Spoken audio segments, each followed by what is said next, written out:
Merhaba Akşam PES Sevenler Haberli kanalımıza hoş geldiniz. Futbol 2025'te bugün bitecekler ve yarın bizleri bekleyenler neler? Bu videomuzda onlara bakacağız arkadaşlar. Ayrıca videomuzun sonunda da ilerleyen aylarda ne tür kampanyalar gelebilir onlara değinmek istiyorum. Çünkü oyunda genellikle son yıllara baktığımızda Mayıs ayında, Temmuz, Ağustos aylarında büyük kampanyalar olmakta. Geçen sene verilen hediyeleri de tekrardan sizlerle paylaşacağım arkadaşlar. Nisan, Mayıs, Haziran, Temmuz gibi süreçlerde geçen sene neler olmuştu onlara değinelim istiyorum. Oyunda bugün biteceklere baktığımızda çok fazla şey var. Çünkü bazı kampanyaların süresi bugün bitiyor. Yarın bu kampanyalar ve hediyeleri olmayacak. Milli takımlarla alakalı hediyeler vardı. Hatta bedava Showtime futbolcu alabildiğimiz kampanya var ya arkadaşlar. O sona eriyor. Eğer hesap açmayı düşünüyorsanız bugün açıp alabilirsiniz bazı hediyeleri. Yarın bunlar olmayacak. Bayern Münih'ten 4 tane futbolcu, Ramazan kampanyası, görevler vardı. Oradan 100 futbol parası kazanmıştık.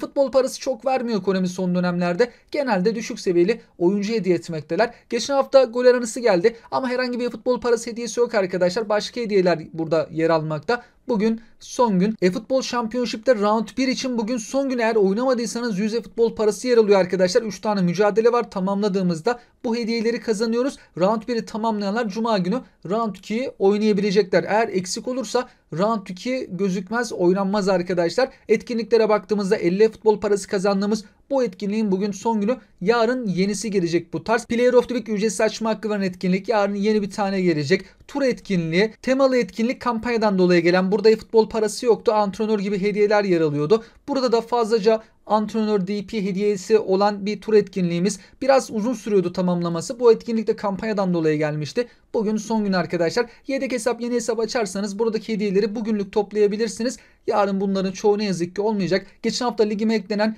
Rummenigge, Denislav, Eder Militao için de bugün son gün. Özellikle de Rummenigge'nin futbolda hiçbir kartıyla oynamadıysanız bu kartını ligimde bir deneyebilirsiniz, test edebilirsiniz. Futbol Championship ile alakalı görevler vardı. Buradan da birazcık DP falan kazanıyorduk. Bu da bugün sona eriyor. Yarın bu görevler olmayacak. Bedava Showtime hediyesi, onunla alakalı görevler, Ramazan kampanyası ile alakalı görevler, Ray kart paketi bugün son gün arkadaşlar. Geçen hafta Süper Lig Showtime paketi gelmişti. Bugün son gün ama Brezilya Ligi Showtime'a bir aylık geldi. Onun daha 3 haftası bulunuyor. Geçen hafta gelen milli takım Player of the Week için bugün son gün. Yarın Lig Player of the Week paketi gelecek. Futbol puanı mağazasında da tek bir oyuncu vardı. O da yarın kaldırılacak arkadaşlar. Bakalım yarın yeni bir isim ekleyecekler mi? Yoksa boş mu kalacak? Zaten yüksek seviyeli isim de eklemiyorlar ama eğer oyuncu eklerlerse yarın sabah oyun bakımdayken ilk sızan o oluyor arkadaşlar. Bir gelişme yaşanırsa ben de yarın sabah sizlerle bunu paylaşırım. Konumi bir gün önceden değil, oyun bakımdayken o sabah öncelikle futbol mağazasını güncelliyor.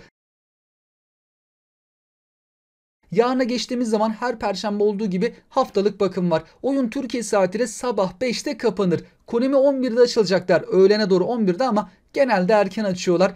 9-10 aralığında oyunu öncelikle Japonlara açıyorlar. Sonra diğer ülkelere oyunu açmaktalar. Yarın gelecek Player of the Week paketinde kimler olabilir bir onlara bakalım arkadaşlar.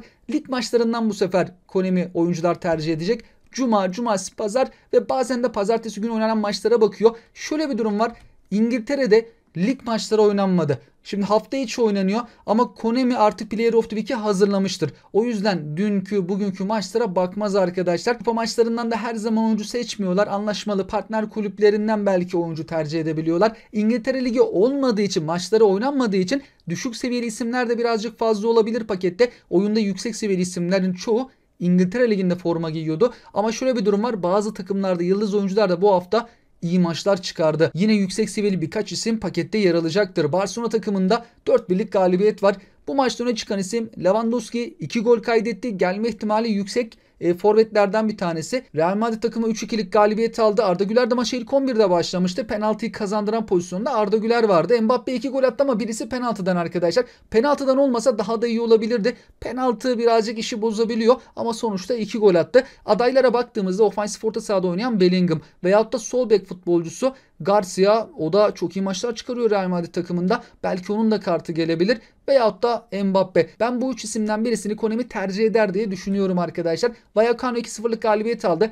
Kaleci adayları birkaç tane. Onlardan bir tanesi bu kalecimiz. Bir de Roma takımının kalecisi var. O da gelebilecek isimlerden. Juventus 1-0'lık galibiyet aldı. Maçın tek golünü Kenan Yıldız kaydetti. GF pozisyonunda oynadı diyebiliriz. Santrafor arkasındaydı arkadaşlar. Gelirse gizli forvet kartıyla gelmesi gerek. Inter 2-1'lik galibiyet aldı. Burada Frattesi göbek futbolcusu gelebilecek isimlerden asist yapan Di Marco var. O da sol kanatta oynadı. Inter'de öne çıkan isimler diyebiliriz. İtalya Ligi'nde Cagliari'nin 3-0'lık galibiyeti var. Burada sol kanat pozisyonunda oynayan isim var ama seviyesi düşük. Konami tercih ederse düşük seviyeli bir isim olacak. Roma'nın kalecisi de gelebilir arkadaşlar. Bu hafta kalecilere baktığımızda dikkat çeken kalecilerden bir tanesi. Geçtiğimiz dönemlerde bir Player of the Week kartı geldi ama düşük seviyeli. Umarız gelirse Konami bu kadar düşük seviyeli getirmez. Almanya'ya geçtiğimizde iki takımdan sadece Konami oyuncu seçebilir. Bayern Münih ve Bayer Leverkusen. Diğer takımlardan oyuncu seçemiyor. Anlaşması yok Konami'nin diğer takımlarla ki oyunda da yer almıyor takımlar arkadaşlar. Bayern Münih 3 gollü galibiyet aldı. Leroy Sané 2 gol attı. Harry Kane'li bir başka isim ama Leroy Sané bence daha ön planda 2 gol attığı için gelebilir. Sol kanat pozisyonunda oynadı. Leverkusen 3-1'lik galibiyet aldı. Palacios'u tercih edebilirler. Veyahut da Alex Garcia arkadaşlar. Ben bu iki isimden birisini Konami düşünür diye, Konami seçebilir diye düşünüyorum. Mesela bir ara Boniface gelse, şöyle 2-3 tane gol atsa, Boniface'in bir golü var ama hat-trick falan yapsa da Boniface'in şöyle yüksek seviyeli, güçlendiricili bir kartını oyunda görsek bence güzel olurdu. Fransa Ligi'ne geçtiğimizde Strasbourg 4-2'lik galibiyet aldı. Lyon'a karşı hem de. Burada Bakva var. Sağ kanatta oynamıştı. Paris Saint-Germain'den kesin bir isim gelecektir ama kim gelebilir? Gollere baktığımızda Mbaye, João Neves, Doué, Kvaratskhelia, Ramos bu isimler golleri attı. Ben Doué gelir diye düşünüyorum. 2 golü var arkadaşlar. Ben Doué diye düşünüyorum ama bazı arkadaşlar mesela João Neves'in gelebileceğiyle alakalı paylaşımlar da yapmıştı. Sizler de tahminlerinizi yorumlarınızı bizlerle paylaşabilirsiniz. Ren takımı 3-0'lık galibiyet aldı. Kalimuendo 2 gol kaydetti. Brest 4-2'lik galibiyet aldı. Adaylar biraz fazla, düşük seviyeli bir isim Konami tercih ederse kötü olur. Ligimize geçtiğimizde İngiltere Ligi'nde maçlar oynanmadığı için bizim ligimizden oyuncu seçme ihtimalleri yüksek. Umarız birden fazla oyuncu tercih ederler ama getirirlerse de yüksek seviyeli getirseler belki de güçlendirici falan eklerler mi acaba? Farklı galibiyetler var. Kayserispor 5-0'lık galibiyet aldı. Burada öne çıkan isimlere baktığımızda Gökhan Sazdağ, sağ bek futbolcusu 87'ye kadar çıkıyor. Kadromuzda 91 falan olsa hani gelirse Player of the Week kartı 1-2 seviye daha yükseltirler. Çok yüksek seviyeli olmuyor. Ya da Ali Karimi gelebilecek isimlerden 87, kadromuzda 91 falan olduğunu düşünsek Player of the Week kartı da 92-93'ü zorlayabilir belki. Fenerbahçe'de stoper futbolcusu Skriniar'ın golü var. Konami savunma futbolcularının gol atmasını sever ve bu hafta stoper futbolcuları çok gol atmadı. Skriniar bu konuda dikkat çekiyor arkadaşlar. Fenerbahçe'ye transfer olduktan sonra da Fenerbahçe ile alakalı bir kartı da gelmedi. Bu hafta yarın Player of the Week paketinde belki Skriniar'ı görebiliriz. Sivasspor 5-1'lik galibiyet aldı. 2 gol 2 asisti olan Manaş gelme ihtimali çok yüksek. 4 gole doğrudan katkı sağladı arkadaşlar. Normalde bunu İngiltere Ligi'nde, İspanya'da, İtalya'da yapmış olsaydı banko gelirdi. Ama bizim ligimizden Konami her zaman oyuncusu tercih etmiyor. Santrafor adayları da var. Ama yine de 4 gole doğrudan katkı sağlaması büyük bir şey. Gelme ihtimali çok yüksek. Derbiye baktığımızda Beşiktaş kendi evinde Galatasaray'ı 2-1 ile geçti. Şimdi bu maçta hat-trick yapan ya da 3 asist yapan gibi bir isim yer almıyor. Ama zorluk derecesi yüksek bir maçtı. Gollere baktığımızda Rafa Silva santraforda oynadı. O yüzden santrafor adaylarıyla kıyaslamak gerekiyor. 2 gol atan santraforlar da var. Jetson Fernandes göbek futbolcusu gol kaydetti. Veyahut da 2 golün de asistini yapan João Mario. João Mario da ofansif orta saha pozisyonunda oynamıştı. 2 asist yaptığı için de Konami'nin böyle dikkatini çekebilecek performanslardan birini sergiledi. Cuma gününe geçtiğimizde eFootball Championship turnuvasının Round 2'ne öğlenleyin oynamaya başlayabiliriz arkadaşlar. Ama Round 2'de sıralama kasmak gerekiyor. Eğer sıralama kasma, o en iyiler arasına girme gibi bir niyetimiz yoksa hediyeler çok fazla değil ne yazık ki. Round 2'nin hediyelerine baktığımızda 1000 eFootball puanı, bir tane rastgele güçlendirici. Ama en iyiler arasına girebilirim, dünya sıralaması yapabilirim diyorsanız bu yolun sonunda dolarla para ödülü var. Mobilde Cuma günü gelecek olan, aktif olacak olan Round 2'de ilk 32'ye girmeniz lazım arkadaşlar. Pazar gününe kadar da süre var. Son oynanan 15 maça bakıyorlar. 15'te 15 yapmak lazım. Hatta avaraj falan da burada çok önemli. Konami hilecileri de daha sonra ayıklıyor. Hile yapanlar da oluyor ama daha sonra onları ayıklıyor, banlıyor. Hileci olmayanlar bir anda üst sıralara da çıkabilmekte. PlayStation'da en iyi 16'ya, ilk 16'ya girmek lazım. Xbox ve Steam üzerinden oyunu oynuyorsak da ilk 8'e girilmesi lazım. Sıralama yapmaya düşen arkadaşlarımız bu sıralamaları yaparlarsa Round 3'e katılmaya hak kazanıyorlar. Sonra bölge finalleri, sonra dünya finalleri. Dünya finallerinde de iyi sıralama yapan arkadaşlarımız dolarla ödüllendirilmekte.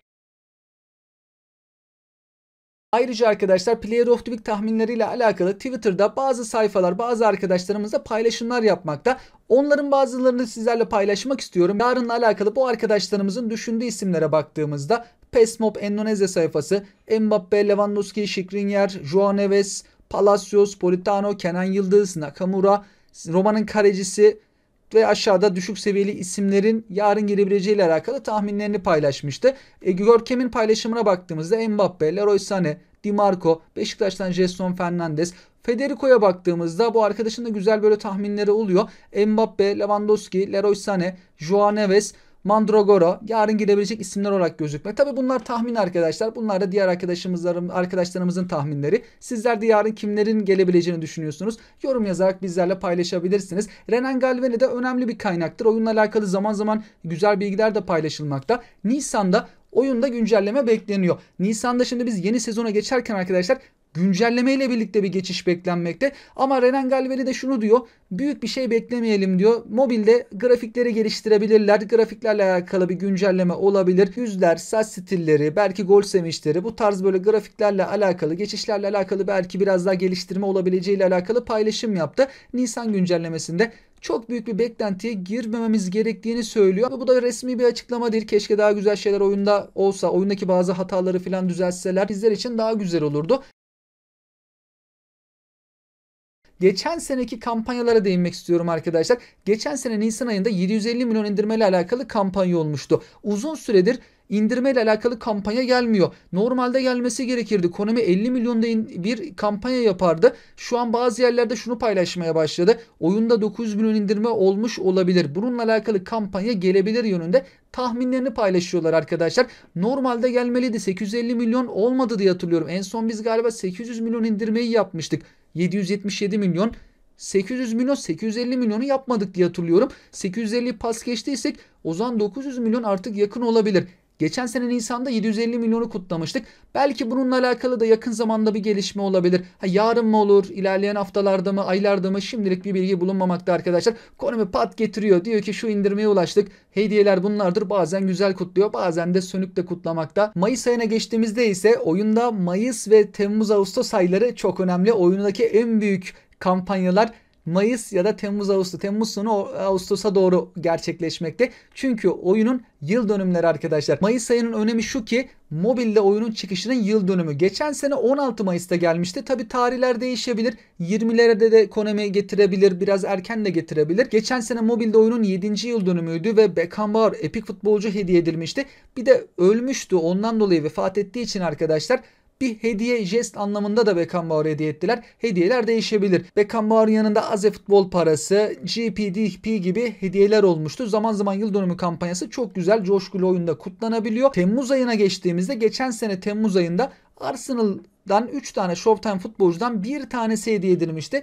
İstediğimizi alabiliyorduk. Burada piki yapan orta becerili Ben White vardı ya da Havertz vardı veyahut da Jorginho. Bir önceki sene ise 2 tane epik futbolcu hediye etmişlerdi. Umarız bu senede bu kampanyalar çok daha iyi kutlanır. Yani geçen sene değil bir önceki seneninki hediyeleri daha bir güzeldi. Geçen sene özellikle bu hediye belki çok heyecan verici olmadı bir önceki seneye göre. Umarız bu seneki Mayıs ve Temmuz kampanyaları bayağı bir coşkuyla kutlanır. Yüzümüzü güldürecek hediyeler olur arkadaşlar. Bir de liglerin sonlarına doğru geliyoruz ya. Konami'nin anlaşmalı olduğu takımlar şampiyon olursa son yıllarda Konami o takımlara özel hediyeler de veriyor. Çok yüksek seviyeli olmasa da o takımlardan renkli kart futbolcular hediye etmekte. Geçen sene şimdi Konami'nin anlaşmalı olmadığı takımlar şampiyon oldu. Almanya Ligi'nde Bayer Leverkusen şampiyon oldu. Geçen sene Bayer Leverkusen'le herhangi bir anlaşma yoktu. Bu sene oldu. Bu sene Bayern Münih şampiyonun en büyük favorisi. Konami Bayern Münih'le anlaşmalı. Bayern Münih şampiyon olursa Almanya Ligi'nden herhangi bir oyuncu hediyesi verebilir. Geçen sene Inter'den hediye verildi 3 tane oyuncu. Atalanta kupayı kazandığı için 3 tane de Atalanta'dan oyuncu hediye etmişlerdi. Konami'nin anlaşmalı olduğu takımlara baktığımızda, özel partnerlik anlaşması olduğu takımlara baktığımızda Barcelona olur da İspanya Ligi'nde şampiyon olursa arkadaşlar bir kampanya getirebilir Konami. Bayern Münih Alman Ligi'nden, İngiltere Ligi'nde United ve Arsenal takımıyla anlaşmalı Konami. Liverpool o konuda avantajlı. Liverpool şampiyon olursa hediye vermez. Manchester City'de vermemişti. Paris Saint-Germain için de vermiyor arkadaşlar. Fransa Ligi'nde de şampiyonlarla alakalı herhangi bir hediye verilmemekte. İtalya Ligi'nde Juventus'ta anlaşma yok. Inter ve Milan takımı şampiyon olursa Konami hediye verebilir. Napoli'de vermez gibi çünkü doğrudan herhangi bir partnerlik anlaşması yer almıyor. Konami'nin resmi web sitesine baktığımızda Atalanta, Lazio bunlar başarı gösterirlerse ya da kupa maçları da önemli. Bu takımlar kupa kazanırsa arkadaşlar Konami o durumlarda da zaman zaman hediye vermekte, düşük seviyeli de olsa renkli kart futbolcu veriyorlar. Önümüzdeki aylarda genelde bu tarz kampanyalar bekleniyor. Özellikle de Mayıs ayı, Temmuz ayı yıl dönümü ayları, bunlar oyun için çok önemli. En büyük kampanyaları neredeyse bu yıl dönümlerinde getiriyor. Bir de indirmeyle alakalı kampanya gelebilir. Aralarda da şampiyonluklarla alakalı ekonomik kampanyalar getirebilir. Önümüzdeki süreçte sanki bu tarz kampanyalar gelecek gibi gözükmekte. Sizler de tüm bunlarla alakalı yorumlarınızı, tahminlerinizi bizlerle paylaşabilirsiniz. Sizlere oyunlar diliyorum. Hoşça kalın.